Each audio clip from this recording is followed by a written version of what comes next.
35, 36, so we'll go ahead and get started. Good evening, everybody. Welcome. Thank you for joining us today for our Hurricane Ian public hearing. I'm Justin Domer. I'm the Director of the Office of Long-Term Resiliency at Florida Commerce.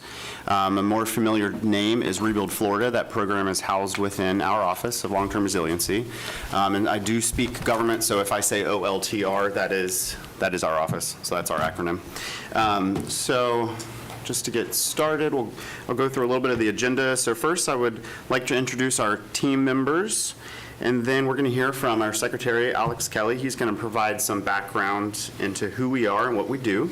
Then we'll go through a brief timeline from the impact of Hurricane Ian to where we are today with the state action plan, followed by the counties that are eligible to receive assistance, the process that we use to develop the state action plan, our proposed programs for the Hurricane Ian recovery, the application process for our housing program, and the general processes for our subrecipient programs. Then we're going to close out with receiving input from you all here, and we'll offer that opportunity for questions and answers. So let's introduce our team here. This is Secretary Alex Kelly. And then we have our deputy of our office, Leo Garcia. We have our policy manager, Angie Griffin, here. Tom here is the Deputy Bureau Chief of our housing programs, and Alicia Bahena on the end is the Bureau Chief over our subrecipient programs. And so now Secretary Kelly will give us a few words. Sure. Well, Justin, thank you so much. And again, thank you everyone for being here tonight, and those who are watching via live stream as well, and the Florida channel and the like. We really appreciate it. It's remarkable. This is actually our 39th of 40 meetings.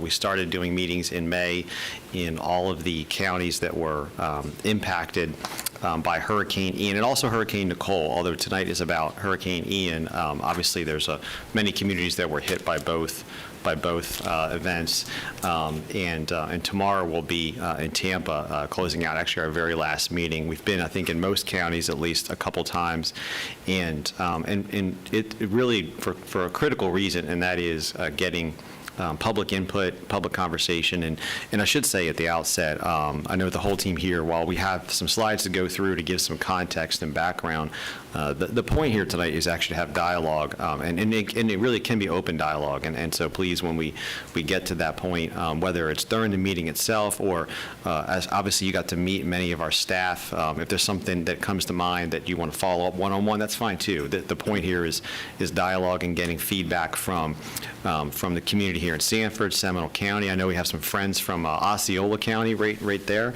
and a few other places. So we appreciate that some of you have journeyed a ways to be with us tonight and to talk about long-term recovery, as Justin said. Of course, September of last year, late September last year, Hurricane Ian made landfall in Southwest Florida and impacted to varying degrees 24 counties throughout the state. And the governor, our Division of Emergency Management, first responders, our Department of Transportation, many responded urgently and quickly, and as these things go, there's immediate needs, life-saving needs that have to occur and be dealt with first, and obviously getting people into safe, secure environments, getting people back into homes, getting businesses reopened, but there's also long-term needs, and that's really what we're talking about here tonight, is the long-term recovery for Florida. And that long-term recovery is going to span needs in many different counties, many different communities. That's why we've been doing meetings for so many months now, is to get that kind of feedback from homeowners, from businesses, from community leaders about the very specific, unique needs that may be true in Seminole or Osceola or Orange counties, but may not be the same as they are in perhaps Lee or Hardy or Sarasota or other counties. What is important too, while 24 counties were impacted, I will say the focus of our purpose here tonight and the meetings that we've been having is primarily for 20 of the 24 counties, because a little background, HUD has awarded the state of Florida $910 million to help with long-term recovery for 20 of the counties. 4 counties, you can kind of see a little bit of this map, but 4 of the counties, Lee, Sarasota, Orange, and Volusia, have received direct allocations from HUD. We're partnering with them. We're sharing and having regular open dialogue. We even have meetings in those counties, but 4 of those counties received a direct allocation. Our department has $910 million that we're going to talk about here tonight to serve the other 20 counties, including Seminole, Osceola, and other counties that are in this area. And why we do this, why us, Florida Commerce is designated in law and by our governor to be the state's long-term recovery agency. Many of you are probably familiar with the Division of Emergency Management. You know, they're day one in the door, identifying immediate crisis level needs. Many of you are probably familiar with how the Department of Transportation is doing cut and toss to open up communities, open up roads. Our work is working with businesses, individuals for that long-term recovery. Much of what we've done has to do with getting businesses loans and support so they can reopen, and helping individual homeowners. And now we're really at that, again, that long-term phase. So the magnitude of this program is pretty significant, and I want to just give you some context for prior storms and the work that we do for the long-term recovery. You can see on the screen the amount of funding that Florida has received, our department has received for prior major storms. We're just, and you'll see on the next slide, we're just closing out actually our Hurricane Michael program, but you'll get an idea as you look at this slide of the different kinds of support that we're talking about. And generally speaking, we're talking about 3 things. Housing, obviously, there's many individuals who lost their home, or their home's still there, but they can't go back into their home, or their home's not really habitable at this point. And so there's a variety of repair and rebuild needs, as Justin said, rebuild needs for homeowners. There's mitigation needs. Communities, Central Florida was no stranger to flooding during Hurricane Ian. So mitigation needs, those are the kind of situations where you can redirect water flow and other issues regarding sewers and so forth in communities, how communities may experience flooding from lakes and whatnot nearby. And so mitigation needs that can be addressed so that perhaps the flooding that occurred during a Hurricane Ian hopefully doesn't happen again. It can be prevented and prevent significant home damage and community disruption. And then there's infrastructure needs. The infrastructure needs that are really in many respects not just rebuilding infrastructure, but they're really a bridge to the long-term recovery, and including economic recovery of a community. So infrastructure needs are a factor. That's the kind of feedback that we're looking to get, and those are truly different in every single community. But again, you see how dollars were spent in some of these prior storms. You know, as I mentioned, we've just now closed out our Hurricane Michael program. We served nearly almost 1,000 homeowners, and that means really rehabilitating and rebuilding their homes throughout the Hurricane Michael impacted communities.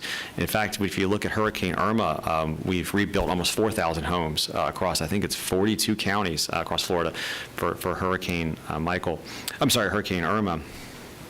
So the needs are significant, and I should say too, a unique thing that has happened, a very difficult story to tell when you connect the dots between Hurricane Irma and Hurricane Ian is there are homeowners who were affected in both of those, and they had significant damage to their homes in both of those. And so as we take feedback, one of the key things that we have and we've put forward in a draft plan for the public's consideration is for those homeowners really prioritizing them right off the top. If they were impacted in Irma back in 2017 and Ian in 2022, but that hits you in the gut, really, to be quite frank. And so serving those homeowners who have gone through this kind of situation twice in recent years, we want to help them first and foremost. But it's your feedback that we need for this plan. And I think, to give some context to why, if you go back to the slide before, Justin, just real quick, when you look at these dollar amounts, and I've said that HUD has provided $910 million to the state of Florida for serving 20 counties' long-term recovery needs. As part of doing a plan, as part of the process, we have a third-party validation of the need, basically the unmet need. And when you think about when I say that, what I mean is that insurance claims have been addressed, and FEMA has provided some support. So what's the unmet need after those first couple layers of support have occurred? And that unmet need is what HUD gives our department funding for, and some of the counties directly funding for.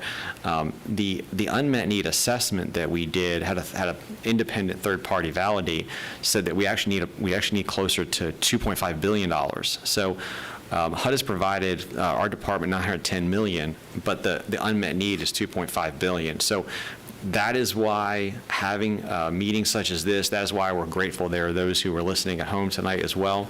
That is why having that kind of feedback is imperative, because it helps us prioritize and design a program that's best for Seminole County, Osceola County, and so forth. The plan that we have, we published the plan after a number of community meetings. After I think the first 2 or 3 dozen community meetings, we published a draft plan on July 12. On August 12, that plan, public feedback on that plan will be captured by August 12, and then we have, and the team here will go into greater detail later, but we'll have till September 20 to submit that plan to HUD, and we're going to submit it earlier than that. We're not going to wait till September 20, but we have until that time to submit that plan, and we really want that plan to reflect what you and others around the state have said are the key priorities. With that, I've probably talked for way too long. I'll hand it over to Leo here in a second, but I'll just say, whether you're here tonight, you're listening at home, or you just you come across a replay of this on the Florida channel in a few days from now, if you go to www.floridajobs.org// Hurricane-Ian, everything that we're talking about is on that website. If you want to share this information with somebody and you're thinking, how do I get these materials, what do I do? Just go to that website, floridajobs.org/Hurricane-Ian. All of the materials are there. In fact, I think, Leo, that's almost a perfect handoff to you, sir. Thank you, Secretary. Again, this website here is where you would find all of your Hurricane Ian information, as well as resources that you have available to you. I do want to point you to the top right corner of the screen here. It's where you would access our assessment that Tom Hartman, our deputy of our housing side, will speak to more in detail here in a bit. But this is where those individuals that are seeking assistance in our housing program will go to help begin that process. So again, top right corner, click on that link there. Follow through a few steps of entering some of your details, and that's going to help us kick off the program for our housing side, all right? Also, on your takeaways, there is a QR code. If you have that, if you pick that up at the entrance, there's a QR code. You just scan that, and it'll take you directly to that survey assessment as well. All right, next slide. Thank you. So let's talk about the timeline. I know the Secretary mentioned a lot of these kind of milestones that are listed here on the screen, but I just want to just emphasize a few of them. Again, we're boots on the ground in assistance as well once Hurricane Ian hit in September, and that kind of began our disaster recovery efforts. Then HUD, as Secretary mentioned, provided a preliminary announcement of the allocations that the state of Florida would receive, as well as the 4 entitlement counties. Again, the state of Florida is going to be serving the 20 counties within the state, while the other 4 are directly allocated and managing their programs directly. The $910 million that we're talking to or going to be speaking to you about today is how we're taking your comments, we're getting your feedback to help us drive and finalize our draft state action plan that we'll submit to HUD no later than September 20th, but as the Secretary mentioned, we do plan on submitting that in advance of that date. During this time, similar like we're sitting here today, this is why we're here. We're here to hear your feedback. This is going to help continue to inform where we're at with the programs we're proposing and submit that to HUD for final approval and or any additional comments or feedback that they may request of us for us to finalize and submit that to them no later than September 20th. Now I'll pass it over to Angie to talk about more details about the action plan, as well as the most impacted and distressed areas, and the unmet needs assessment. Thank you, Leo. So we've talked about the timeline for developing the state action plan, but what exactly is an action plan? The state action plan is a high-level strategy for how we will utilize CDBG-DR funding to address remaining unmet needs in the communities impacted by our disasters. Florida Commerce is leading the state's efforts to create the action plan, which is developed with input from community members, community leaders, and community-based organizations to best address the outstanding unmet needs of the state of Florida. Now that our first draft is posted, we are currently in the 30-day public comment period, during which anyone can submit a comment on the state action plan draft. After the 30-day public comment period ends, we will address the public comments and submit the final action plan to HUD for review and approval no later than September 20th. However, as we've stated before, Florida Commerce intends to submit the plan well before that deadline. After the final action plan is submitted, HUD has 60 days to review and approve.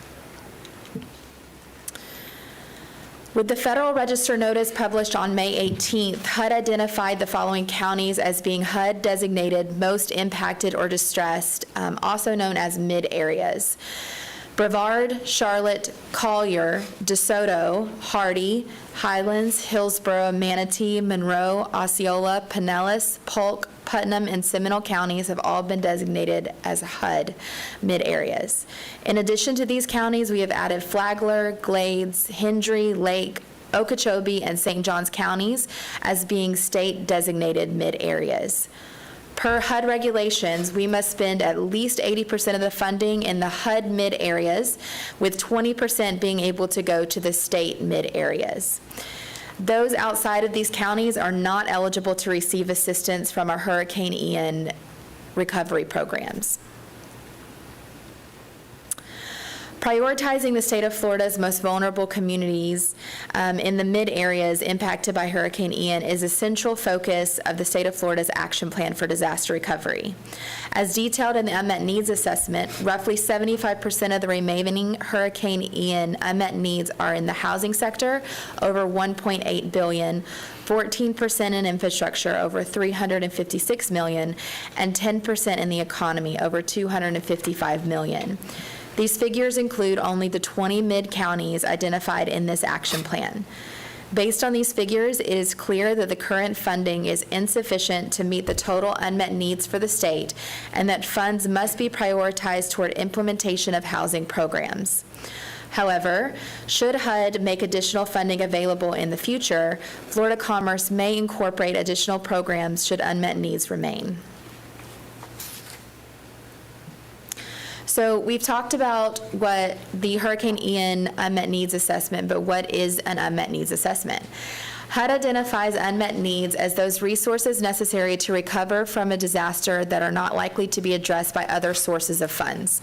These needs are identified by accounting for various forms of assistance available to or likely to be available to affected communities, such as projected FEMA funds, and individuals, such as estimated insurance. The unmet needs assessment identifies impacts and unmet needs in three sectors: housing, infrastructure, and economic revitalization, to help guide recovery program development aimed at supporting successful recovery in the mid-areas. Florida Commerce's unmet needs assessment details the impacts to Florida caused by Hurricane Ian.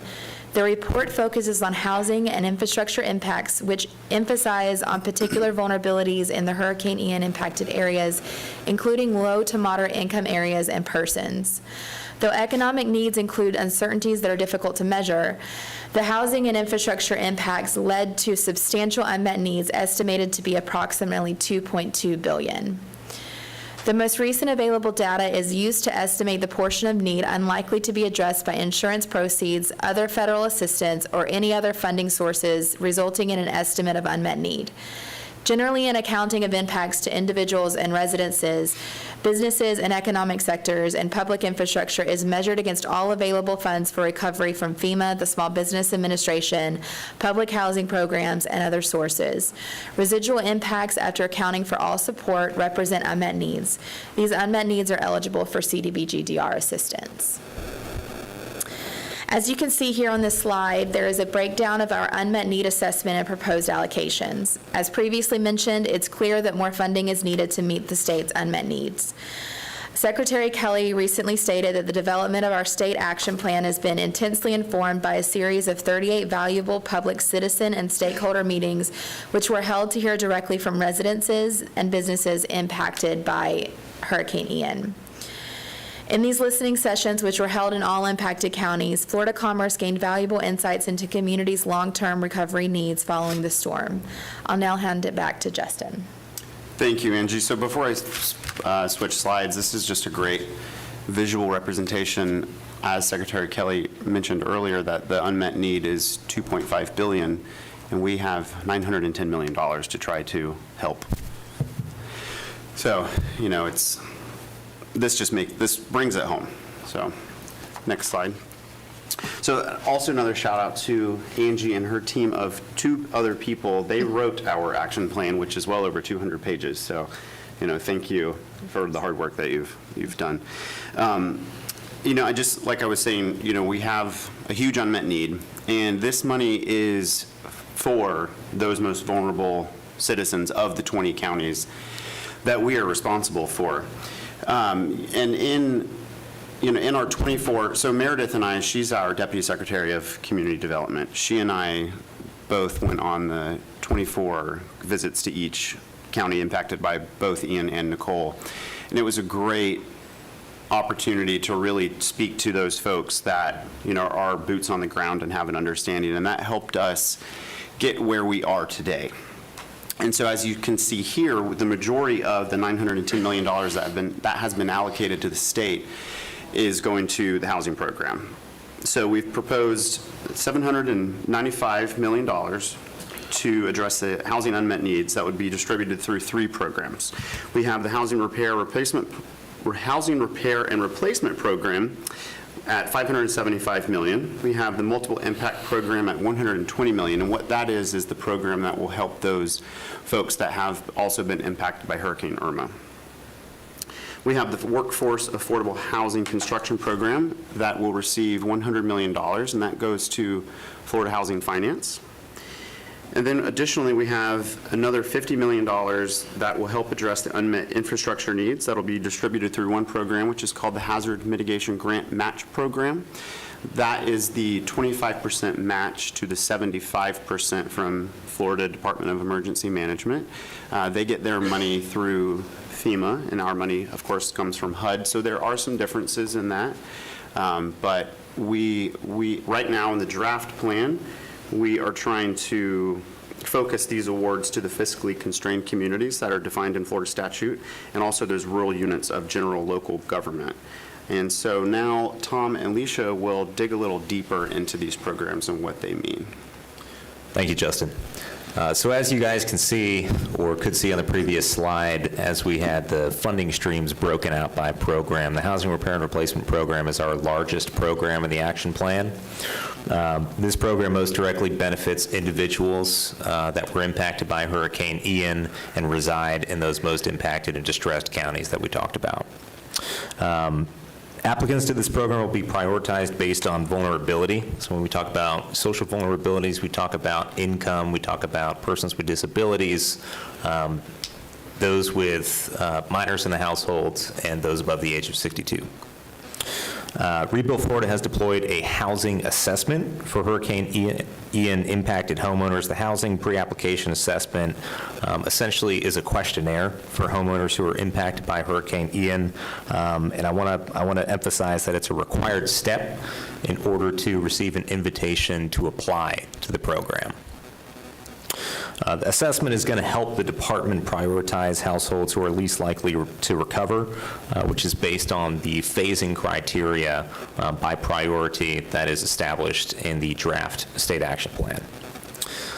Based on the applicant's responses to the assessment, they may receive an invitation to apply for assistance. To go through a few of the eligibility criteria for the program and to complete the assessment, applicants must have legal ownership of the Ian damaged property to be eligible to take part in the assessment or complete an assessment. For tenants, that reside in Ian-damaged properties, those owners of those properties would have to complete the assessment on their behalf. For those also who don't own their homes, who may be tenants, who may be looking for additional assistance outside of housing rehabilitation, we also have other resources for you on the department's webpage. You can access those through our Community Services Block Grant and our Community Action Agency webpages. Next slide, please. That's it. So recognizing that the current allocation of $575 million that you see up on the screen will likely not address all needs, at-risk and vulnerable populations with the greatest needs will be prioritized. At a minimum, 70% of program funds must meet the low to moderate income national objective. Florida Commerce will prioritize very low and low-income households with the greatest prioritization of households with incomes less than 50% of the annual median income. Households with one or more of the following characteristics will be prioritized and invited to apply in the earliest applicable phase. So we'll go through three of those phases, the first one being households with members that are over the age of 62, or members with children that are under the age of 18, or persons with disabilities in the household. Next slide, please.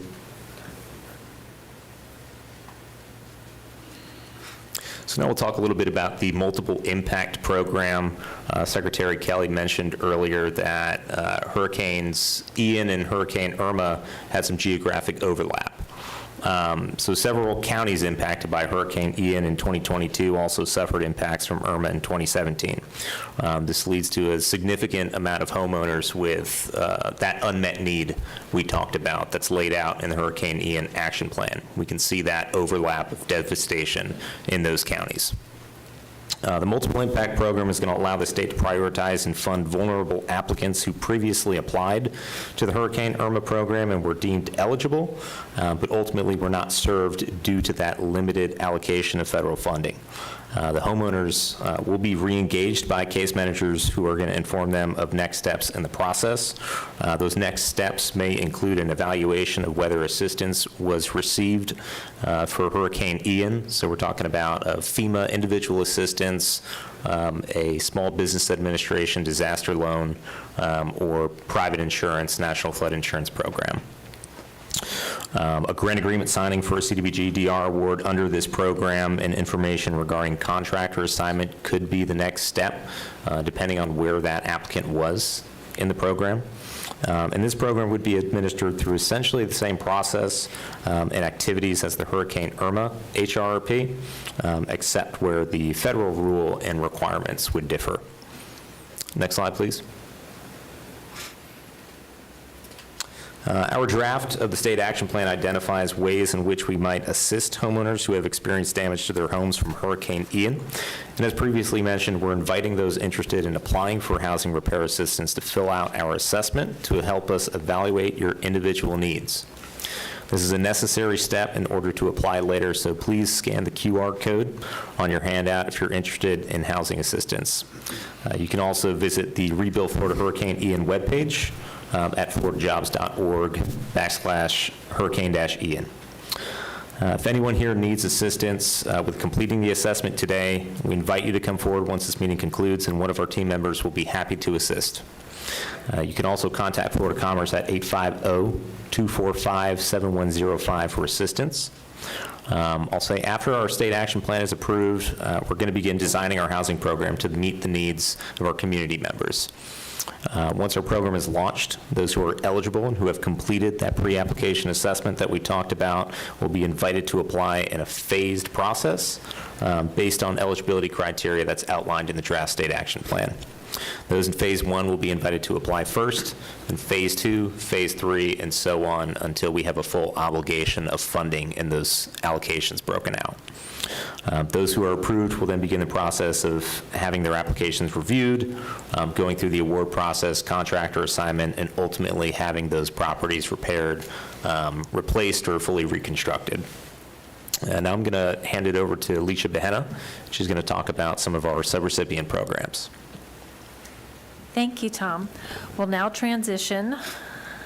from the Direct Housing Program to Rebuild Florida's subrecipient programs. The subrecipient programs are managed through local governments and municipalities or through other subgrantees such as state agencies. Workforce Affordable Housing Construction Funds will be awarded to subgrantee Florida Housing Finance Corporation to manage the construction of new, affordable rental housing for renters and farm laborers in areas impacted by Hurricane Ian. The term workforce as used under this program refers to low to moderate income LMI individuals. Additionally, Florida Housing may repair damaged multifamily properties through the Workforce Affordable Housing Program.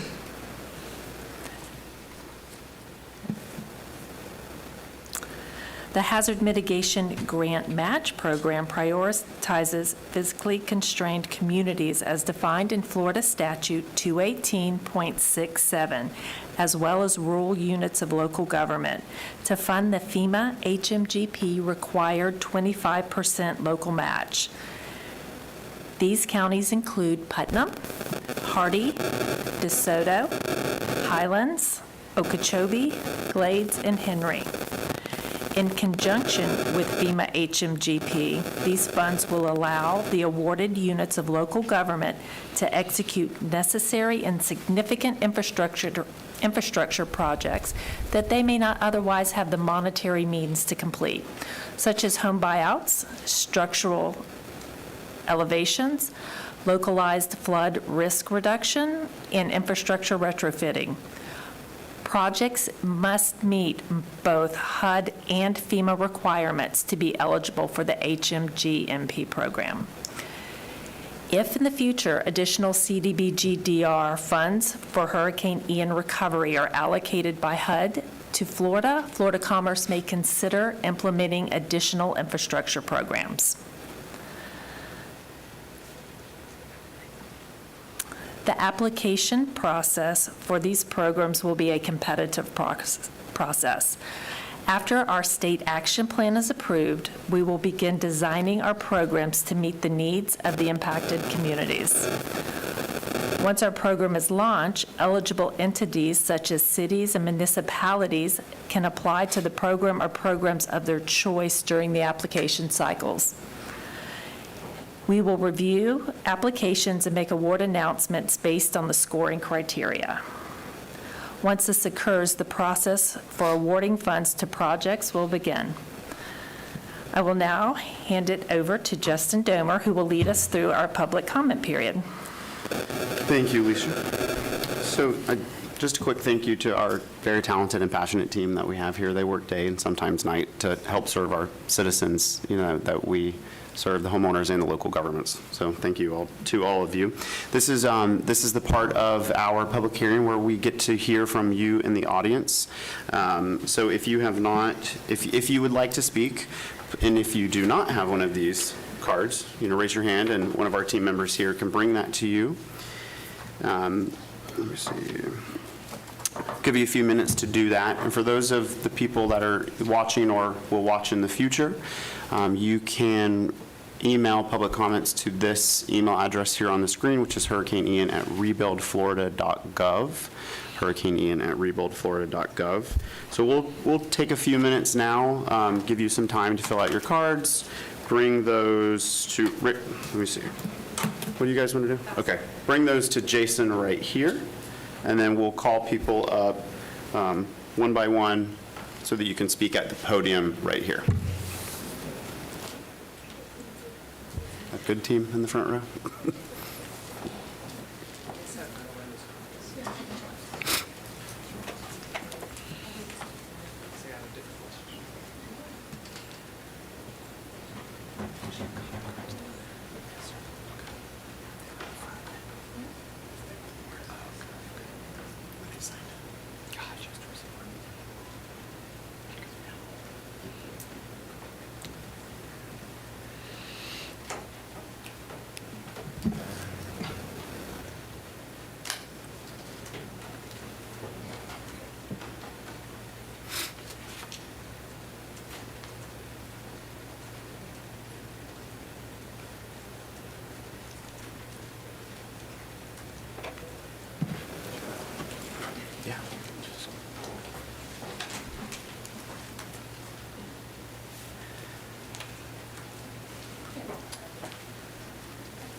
we have anybody that we can go ahead and call up? Yeah, come on, please. If you will, just please give us your name and who you represent. Susan Goslin, Osceola County. Hi, Susan. Public Works. Nice to see you again. Nice to see you again. Thank you. Okay, a couple of questions. We have quite a few residents who were flooded for the second time, and I've got 10 who want to be bought out. And it states in the application that local government participation is required. What does that look like? So I'm going to let Leisha hear this. Do you want to take this one? This can be achieved through a program called Voluntary Home Buyout. If a county such as yourself would like to apply for some of that funding, we would turn it over to you. And it truly is a voluntary process. I actually have all their FEMA paperwork already, believe it or Okay, not. do you? Okay. So I will interject here. So we have previously funded voluntary home buyout programs in other storms that would help address this issue. Right now, we're very focused on housing with this program, kind of going back to the unmet needs being very large and the funding that we have received quite a bit smaller. So as of now, we are not planning to fund a voluntary home buyout. If we receive additional funding from HUD for, which I will say historically we always do, then we are going to take a look at other programs that we have needs. But this is why we want to hear from you, to know that there is a need and a want to do those programs. I know, and I will let her speak because she is the expert, but in the HMGP programs, I know voluntary home buyout has been utilized in that. Right. So, And you said you have 10 homeowners now already? Yes. Okay. These are homeowners who, like I said, have experienced their second flood and did not sell their home after their first flood, like many owners did. This is becoming a repeat problem we're seeing, where the homes are sold as soon as they're repaired. Have the homeowners received HMGP funding through FEMA? They have not. One of the issues we had is that our match is being taken up by another HMGP grant that, because of the rise in construction costs, our costs have gone up significantly, so we do not have that match right now. If it became available and you could apply some of the funding using the HMGP funds through Department of Emergency Management, we could match the 25% of that as well. The homeowners potentially will be eligible through our housing program if, Yeah, I would add if those homeowners are open to staying in their properties in those areas, I would advise it's worth it to complete the pre-application assessment. If they've experienced flood loss in multiple storms, and our program goes out there and does a damage assessment, conducts a feasibility assessment, and we see that it's probably more cost-effective and cost-reasonable to reconstruct that home will be elevated and built 2 feet above base flood elevation. So if it's of interest of those homeowners to stay in their homes and not relocate outside of the floodplain, I understand the desire to, absolutely, but if there is a desire to remain in those properties, I would advise they complete the pre-application assessment and potentially would be eligible for a reconstruction project. One of the issues we face right now is the Ian, FDEM hazard mitigation grant window closes the end of this month. the So 28th if- or 9th, yeah. And we have to show we have the match already. We are not one of the distressed communities. That puts us in a hard place, and our homeowners. I have a second question, hopefully not quite as long.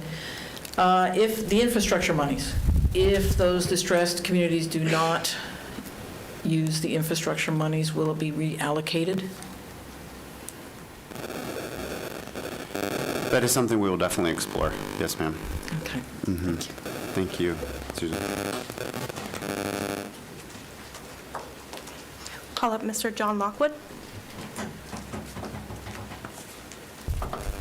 Hi, good evening. My question is, you were talking about the mobile home repairs.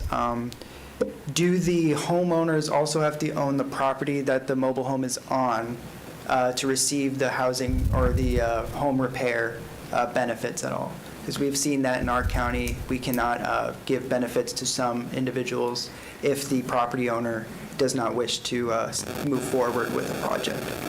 Hi, John. Who are you representing?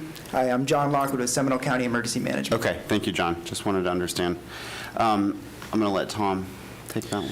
To answer the question, owning the mobile home or the manufactured housing unit and not necessarily the land that it sits on, so not having real property, would not disqualify them from the program.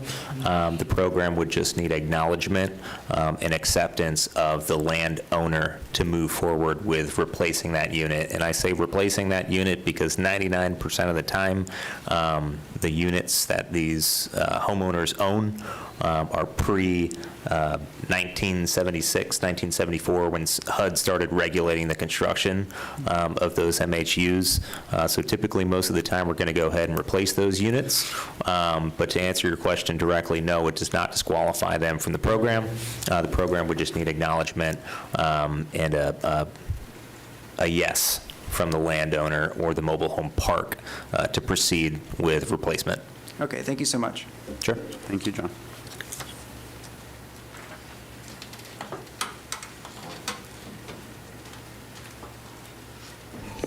Even if you did not submit a comment card, you're now welcome to come up. Would anyone like to come deliver a comment or ask a question?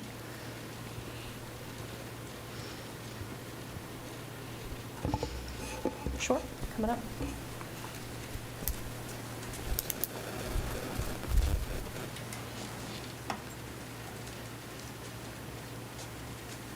Good evening. Good evening. Hello. My name is Cheryl Rogers, and I represent a community in Seminole County with DRI, Disaster Resilience Initiative, in East Altamonte. I have a question.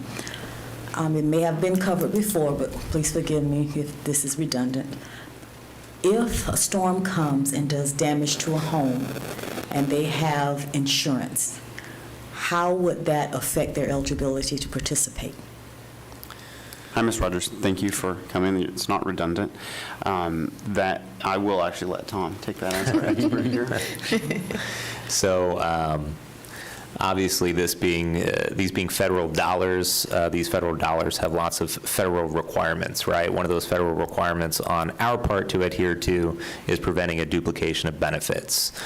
So if the homeowner received insurance funding to repair that home or replace that home, the program would need to verify that either the funding was spent or the funding is still available for the program to procure and use first before the HUD funding in order for us to move forward. So it would not disqualify the homeowner from receiving assistance. However, recognizing that this funding is for those with unmet needs, if someone received insurance funding to repair their home and they repaired what they could to make it habitable, but there is still an unmet need there, the program would just need to see documentation of how much was received and for what purpose and what use the funding was issued from that insurance provider to the homeowner for. Okay, so in other words, if the insurance did not cover it all or they just denied the claim, Correct. then they would have a better chance of participating in the block grant funding. It would not give them a better or worse chance. They would still absolutely be eligible to apply and participate. One of the steps in the program's process when we're running a homeowner through the eligibility phase is we do what's called a verification of benefits. So when we verify benefits, we're going to look at the total assistance that was received prior to applying to our program. So that may include a FEMA Individual Assistance Award, an SBA disaster loan, an NFIP claim, a private homeowner's insurance claim. And if they did receive funding, we just need to take a look at that claim, that policy, and see what use or what the purpose of that funding was designated for. And if they received funding to repair their home, and they repaired what they could. Oftentimes, that's why FEMA is going to assist somebody, because that insurance didn't cover the full loss. So similar with our program, if there's still an unmet need there that insurance didn't cover, FEMA didn't cover, SBA didn't cover, this is referred to as the funding of last resort. So this is where our program steps in and covers that last portion of rehabilitating that home and bringing it up to a code-compliant level and a level of decent, safe, and sanitary. Thank you very much. I appreciate your assistance. Thank Yes, you. ma'am. Thank you. Do we have anybody else? You're an easy crowd.